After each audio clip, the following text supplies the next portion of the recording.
For decades, we've all been told that weight loss is perfectly simple, right? Just eat fewer calories and burn a few more through exercise. It's basic math. But if the solution is really that simple, why are global obesity rates absolutely skyrocketing? Well, let's dive right into this, because today we are going to dismantle a paradigm that has completely dominated our culture for half a century. Welcome to this explainer, where we're going to expose the calorie deception and look at exactly why diets based on strict calorie restriction almost always fail. You see it everywhere. Millions of people are diligently tracking every single morsel of food they eat, they're logging every step on their fitness trackers, and yet the global obesity epidemic just continues to accelerate. And let's be really clear here, it's not just a lack of willpower. Think about doctors for a second. Even doctors, who are literal experts in human physiology and usually possess immense personal discipline, struggle with their weight. If the people who understand the human body best can't make eat less, move more work, it pretty much means everything we've been taught about dieting might be a fundamental deception. To actually understand why this is happening, we're drawing on some incredible, groundbreaking insights from Dr. Jason Fung and his book, The Obesity Code. Dr. Fung is a nephrologist, so he treats patients with end-stage kidney disease, which is often caused by type 2 diabetes and obesity. And he realized that the medical community was completely failing its patients when it came to weight loss. He dug super deep into the biological truths behind obesity, exposing exactly why counting those calories and hitting the treadmill fails so consistently. Okay, so first we need to talk about the critical difference between a proximate cause and an ultimate cause. We constantly confuse the proximate cause of obesity, which is simply consuming more calories than we burn, with the ultimate cause. The ultimate cause is what's actually driving our bodies to store that fat in the first place. You see, an excess of calories is immediately responsible for weight gain, sure, but it doesn't tell us why that excess is happening, or more importantly, why the body is actively choosing to store it as fat rather than just burning it off as heat. The flaw in our standard medical advice is actually pretty staggering when you think about it. Treating obesity by simply cutting calories is exactly like treating alcoholism by telling someone to just stop drinking. I mean, yes, drinking too much alcohol is the proximate cause of alcoholism, but telling someone to stop drinking does absolutely nothing to address the psychological or physiological addiction, which is the root cause. In the exact same way, just telling a person with obesity to eat less completely ignores the incredibly powerful biological drivers that are forcing their body to hold on to fat.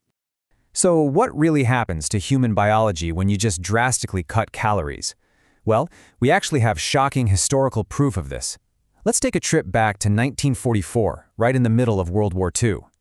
Dr. Ansel Keys conducted a famous starvation experiment in Minnesota to understand the physical effects of famine.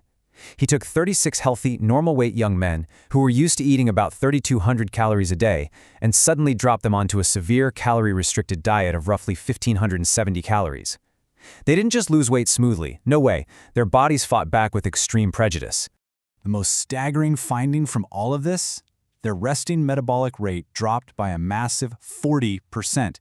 Let me just repeat that for you, 40%. As their caloric intake plummeted, their bodies frantically went into survival mode, trying to avoid starving to death by shutting down non-essential functions just to balance the energy budget. So the absolutely crucial takeaway here is that caloric reduction triggers a massive biological backlash.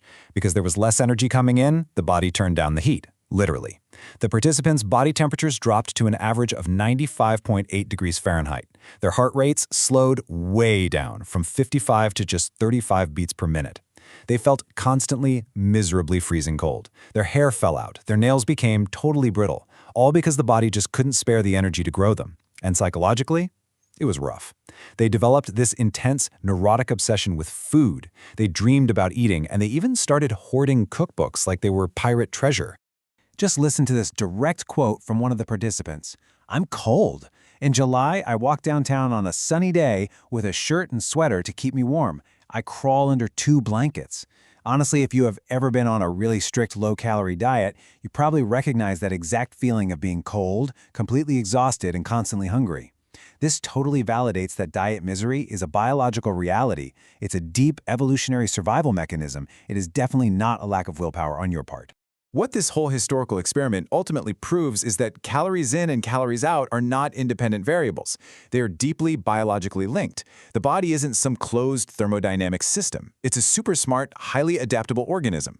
If you reduce your calories by 30%, your body's going to panic, and it's going to reduce its energy expenditure by 30% to prevent you from starving. It simply balances the budget.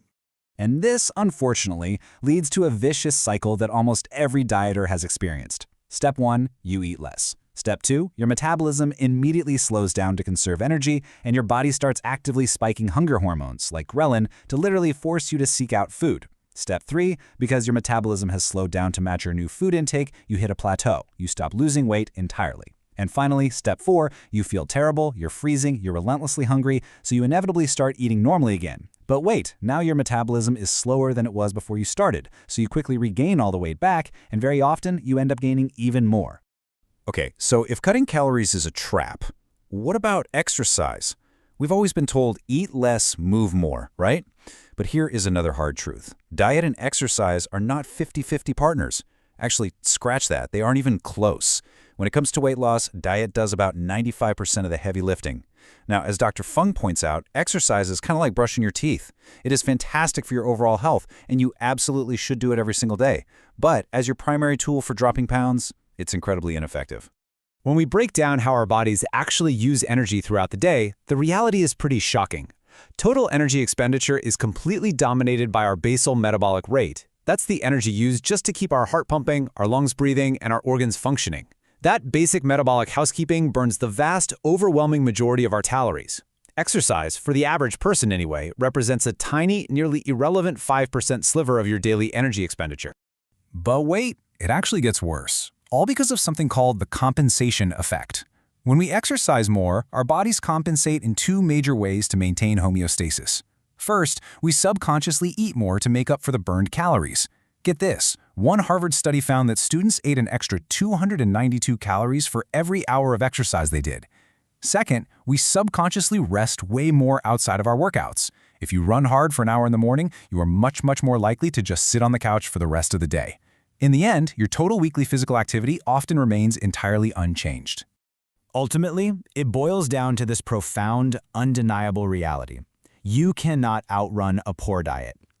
You simply can't burn enough calories through a daily workout to offset the metabolic consequences of the food you're consuming. Especially not when your body is biologically programmed to perfectly offset the calories you do manage to burn during that workout. So the false paradigm we've all been living under treats the body like a simple math equation. Calories in minus calories out equals body fat. But the biological reality? That's homeostasis. Our body actively defends a specific set weight. If your weight drops below that set point, compensatory mechanisms instantly activate. Your metabolism drops, your hunger spikes, all to pull your weight back up. Obesity isn't a math error, and it certainly isn't a character defect. It's a biological homeostatic mechanism that's constantly fighting against caloric deprivation. Think of it like the body's internal thermostat. Imagine your house is sweltering hot because the thermostat is set to 90 degrees. Trying to lose weight by just eating fewer calories is basically like bringing in a tiny portable air conditioner and trying to fight the heater. You might cool the room down temporarily, for sure, but the house's main system will just pump out more heat to fight back. It's an endless, totally exhausting battle. The much smarter, permanent solution is simply to find the main thermostat and turn it down. Which leaves us with the ultimate question, doesn't it? If conscious caloric restriction and exercise don't control our long-term weight, and our body is automatically defending this specific set point, what exactly is setting our internal thermostat so high in the first place? What are the biological drivers commanding our bodies to store fat? Well, that is the fascinating mystery we are left with today. And discovering those hidden hormonal triggers is going to be the key to finally cracking the obesity code.